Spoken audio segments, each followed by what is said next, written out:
We are the Gujarat Technological University. Since its inception over a decade ago, GTU has been empowering young and curating minds to realize their true potential.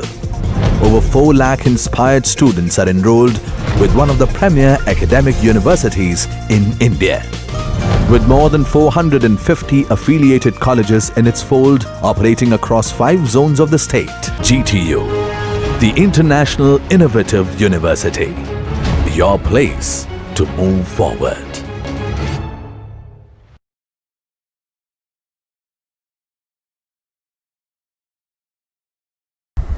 Hello all, myself Professor Hina Panjwani from Ahmedabad Institute of Technology.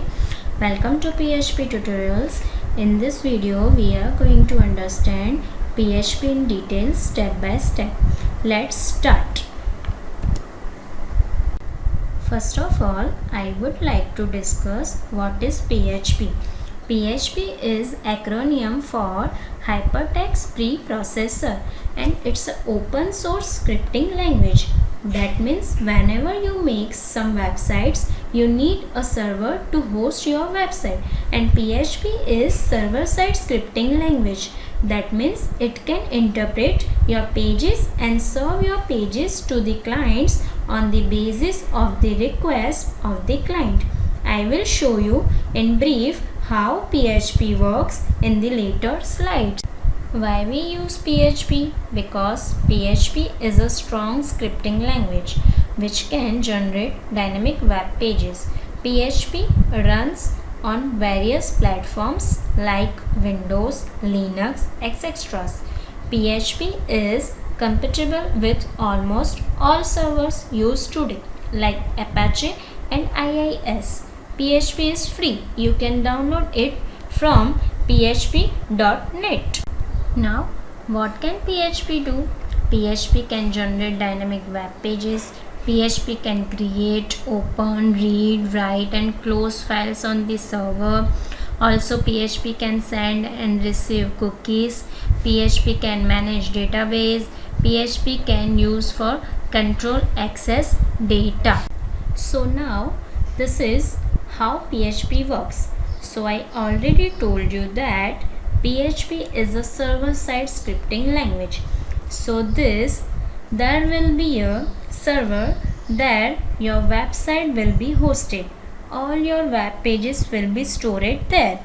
And PHP is just like an interpreter, and so on the basis of your client request, PHP will interpret values from database mail server of files from file system and take this file system or database values, interpret those values and then once again give the response to the client. So it's server side interpreter which can be used for databases, servers or systems. Okay, so this is how you can use PHP. Now, basic syntax of PHP language. Actually, the PHP syntax is quite similar to C programming language, but we have to keep in mind that this PHP script is more often than not. Embedded the inside HTML, PHP script starts with less than sign and question mark PHP and ends with question mark with greater than sign. You can write your code in between.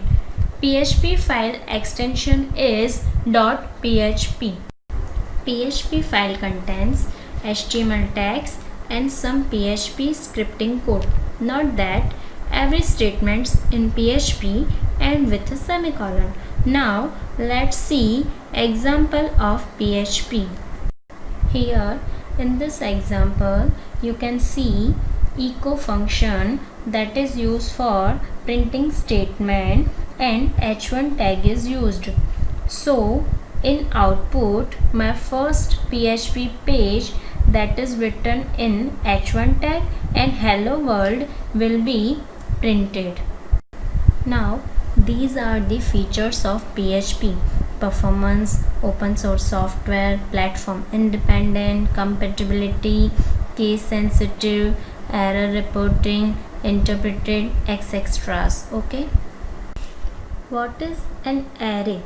Array is a special variable which can contain, hold more than one value at a time in a single variable. An array can hold many values under a single name, and you can access the values by referring to an index number. Here we have list of car names that is used in single variable. Here array function is used to create an array. There are three types of array. First, index array, that is used arrays with a numeric index. Next, associative arrays, that is used arrays with named keys. And last, multidimensional arrays, that arrays containing one or more arrays. Now get the length of an array. We can use count function. Count function that is used for return the length of an array. Let's see one example of that. In this script we use one variable, that is cars, and using array function we can store the list of cars. Here echo is used for printing the values, and count function is used for returning the length of an array. So from the above example there is 3 values. That means in output generating 3 indexing numbers. In PHP indexed arrays, it's have 2 ways to create index arrays. The index can be assigned automatically or manually. You can see the syntax of both indexing arrays here. Now in this example we use one variable, that is cars, and using array function print the all indexing numbers which can be used in array. Here dot operator is used for concatenating the values. So our output is like this: I like Volvo, BMW and Toyota. Using loop in indexed array we can print all the values of an indexed array. In this loop indexing arrays example, here we use 2 variables. One variable that is used for declaring the array function, and another variable that is used for counting the length of an array. Here we are using for loop. In for loop, first of all initialization statement, then test expression, and then we can use update statements. Then print the values from the arrays, and here br tag is used for the break statement. Now you can see the output of this example. In PHP associative arrays, basically associative arrays as like as arrays but that use named keys that you assign to them. There are 2 ways to create an associative array. One is automatically associated arrays and another one is manually associated arrays. You can see the syntax of both associated arrays here. In this associative array example, taking one variable, that is age, using array function for storing the key values. Here Peter, Ben and Joe, these are the keys of an array. Likewise 35, 37 and 43 is values of that particular keys that is associated in the array. So in this example we can see that we call our values from the key names. Using loop in associative array we can print all the values of an associative array. In indexed array we use for loop, but in associative array we are using for each loop. In this loop associative arrays example, we taken one variable that is age, and using array function we assign values in key values format. So this example we use for each loop. So first of all, what is for each loop and why we are using this loop? The for each loop is used to iterate over the elements of the collection. The collection may be an array or a list. It executes for each element present in the array.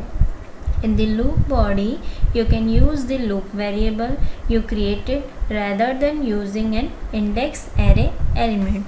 So here we are using for each loop. You can see here the syntax of an for each loop. For each in bracket array expression is an array. In every loop the current element's key is assigned to as a key, and in every loop the value of an current element of the array is assigned to value. You can see the output of this example in the key value format. Thank you all for watching my video.